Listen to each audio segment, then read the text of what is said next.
Here we are on the Silver Hill Road just before we turn, I believe, the seasonal road. I'm going to drive slow so you can see some stuff.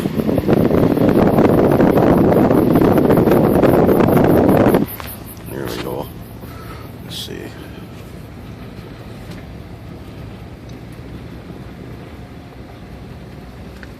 There's a delineator marking the culvert. That's a good thing.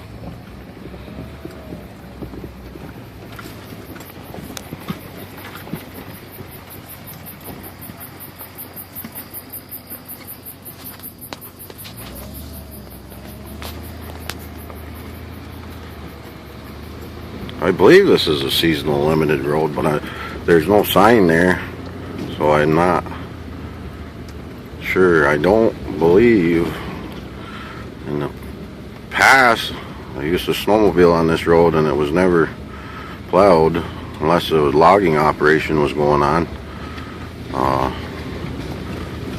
I don't think it is.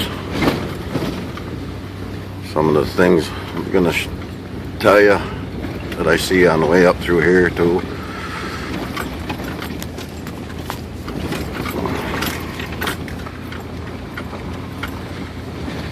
As we're riding, I also would like you to watch the camera as I am trying to hold it still. I am on the dirt road. The camera does move a lot.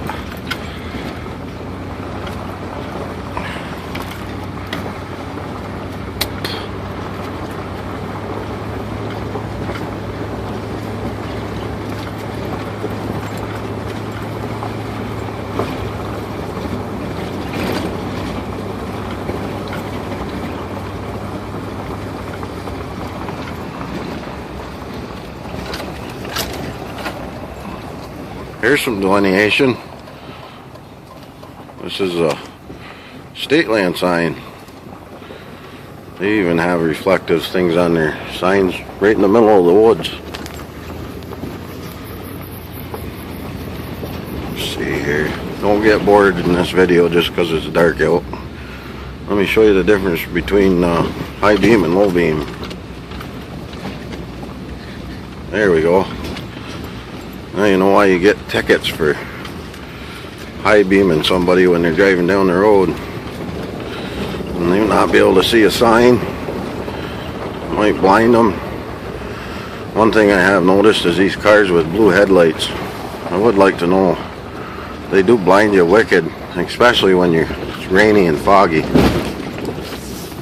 Now we're entering the place where a project was done on the Silver Hill Road, where substantial amount of rock was blasted to, I believe, make the road safer, and I don't know, some other reasons maybe there's future planning here, not sure. You see some signs. Let me get my truck here. There's a sign directing us that there's a curve that way. Let's see. There's a sign that's called a chevron. As that is telling us to bear to the right. These are put on severely sharp corners. You may notice them on County Route 24 on the S curves on the way to school. These are in place there.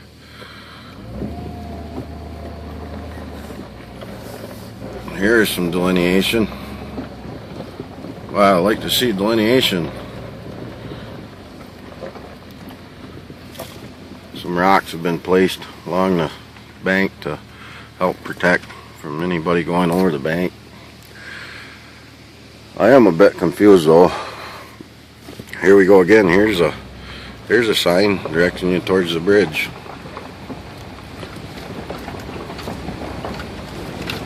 Oh, there we go. Now I see it.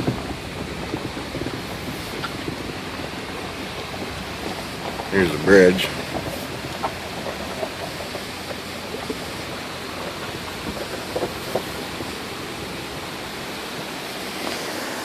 Lots of times I like to stop and listen to the water run.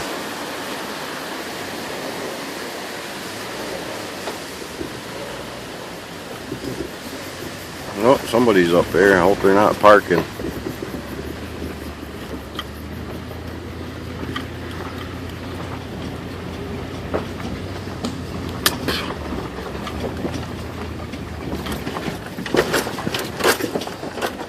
Here's another sign.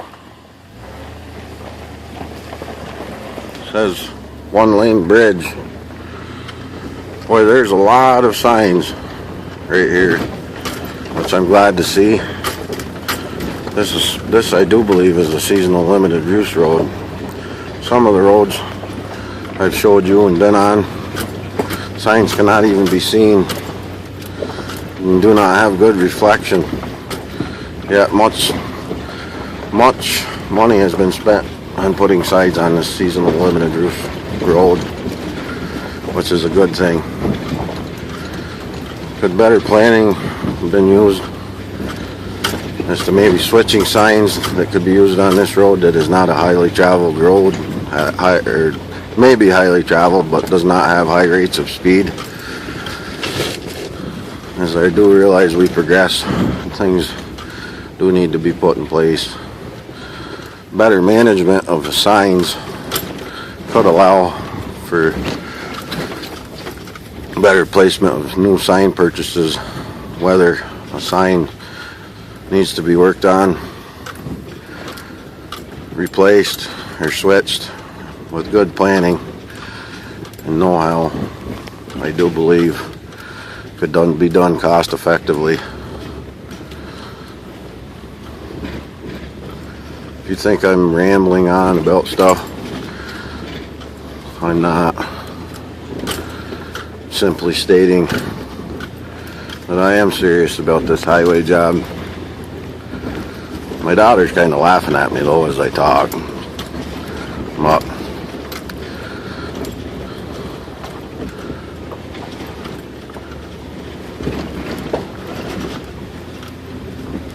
And this part of the road as I drive, and the grader has recently been through here. This part of the road has not had a lot of updating done to it.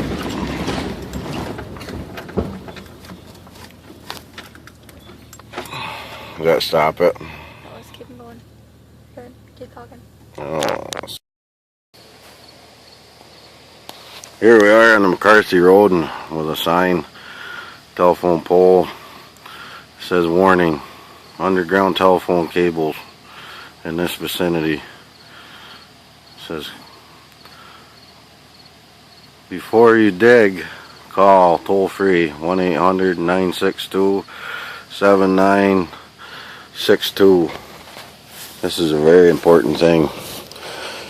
This method is called the UFPO, which I believe is the Underground Facility Protection Organization. I could be wrong. I remember that's what it was. Oh, the battery's getting low. Where's my cord? Let's see. There we go. There we go. I got my phone charged in. The relevance to why I'm telling you this is many times digging is done on road projects, or digging is done by private contractors near roads. Underground Facility Protection Organization was designed to better help against the digging up of utility cables, as some of them are very dangerous and critical to our modern society, as fiber optic lines carry much information used on computers that do run hospitals, correctional facilities. Computers control a lot of things in our world now. Safety, everything. Should this stuff be paid attention to? Yeah. As I've been looking at the project on the Burnell Road. There was some excavation there to put the French drain across the road. As my working in the tile drainage business, my brother and I are required to call UFPOs in as we work around highways and in fields, such as areas where we're working right now that have Iroquois gas line going through them. A lot of people know about that. It goes through the Fire Falls, through Edwards, down through. There's very strict guidelines on digging around that, and it's very, very well marked, I must say. And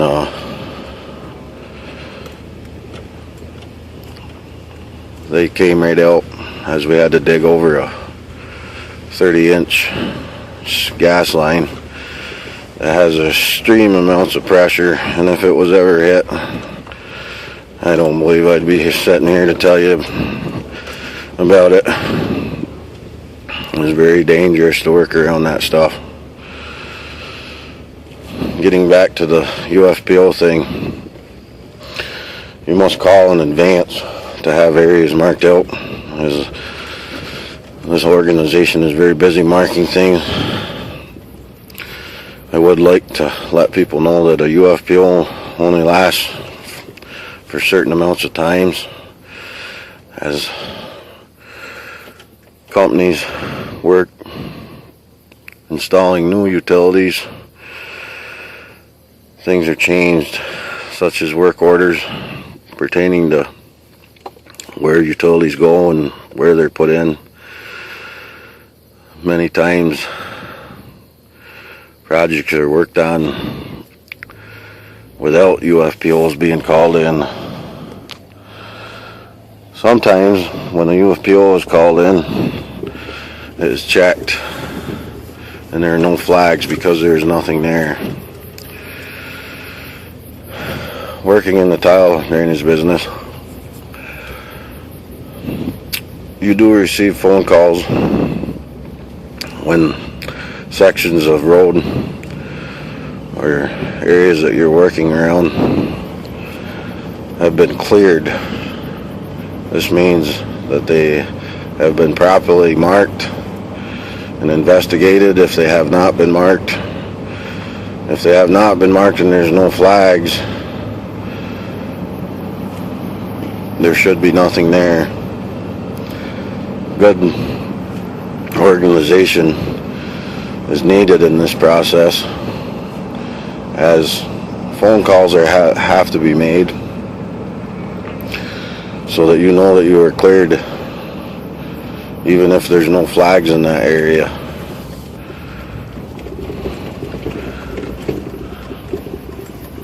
Here we are on the Lake George Road. This road goes up through, meets with the town of Clare, I believe. There's many poles here. There we go. Here's a perfect example of what I've been waiting to see, as I have been putting thought into this. There's a telephone pole here with a street light on it. Street light's currently not working at all. As I do recall, I'm not 100% sure,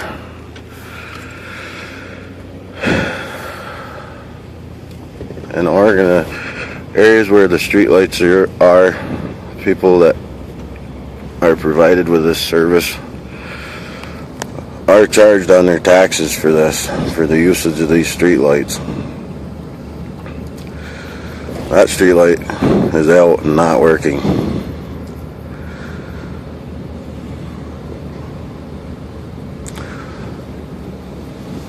With the thought process that I've used, I would like people to understand that I have thought about street lights, realizing that we have spent much money on solar panels. This is one thing that I have thought about. I have thought about street lights.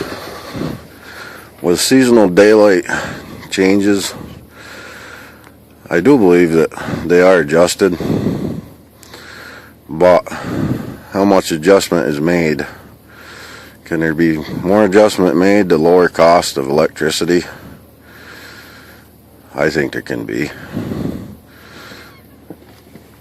Right here in front of me, something I'd like to point out too. This is a hanging flower on a telephone pole that I think is provided by the town, which I do believe is a good thing. But this shows a good effort trying to make our town a better looking place. I do have concerns with this, as I do see town employees watering these plants. I have thought of ways the town could save money on how they water these plants. I have thought about many different ways. One way I've thought about is I notice the truck that's used is a Dodge. I believe it to be a V8. This carries a water tank. This truck does burn fuel. I do believe lawn care is maintained by the town too. I wonder if, as the lawn care is being taken care of, if some kind of system could be designed where a water tank could be hauled by the lawnmower the town owns, which does not burn as much fuel and would save time as far as an employee having to drive the lawnmower back to the barn to get the water truck.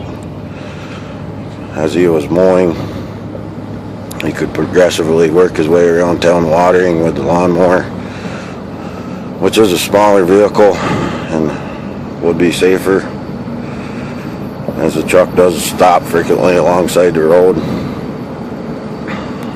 I do believe we could save money there. I would like to point out that basket with the flowers on it is in the grass.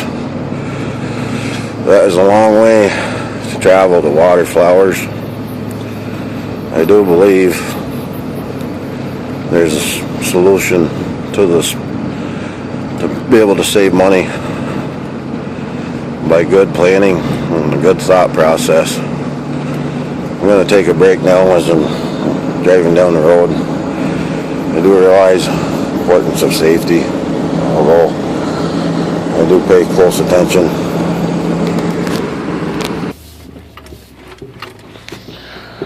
I have entered the Nolan Road, which is in the thing there where a lot of people might not know where the Nolan Road is. It's in DeGrasse.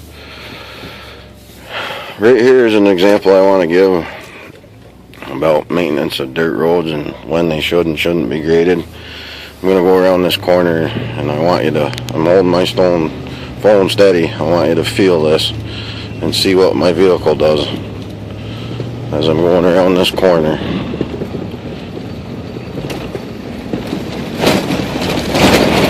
See that? That right there is rippling. As I was going around that corner, my truck swerved severely. This road needs to be graded better. More thought processes should be put into these roads on grading them. Gravel is expensive. I do know that. Some of the material on these roads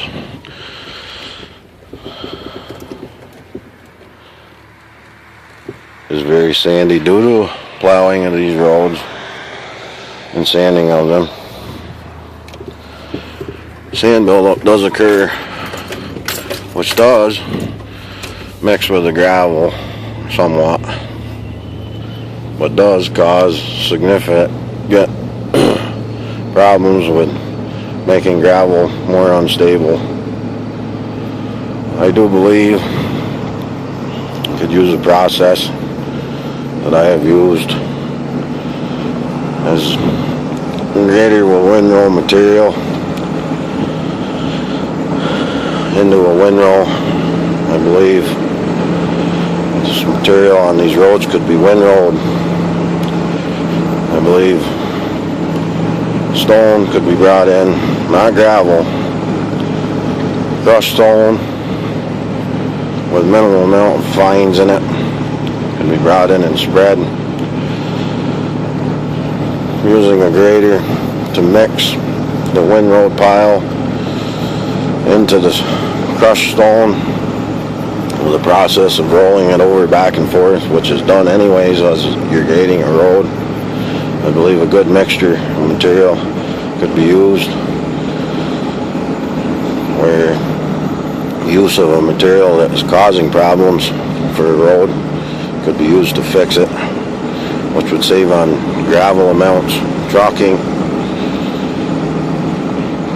I believe that's the way we could save money and improve our roads without overspending on gravel. Some areas of roads do need work that cannot be done like that. Other things can be done with them too. I'm going to take a little break here.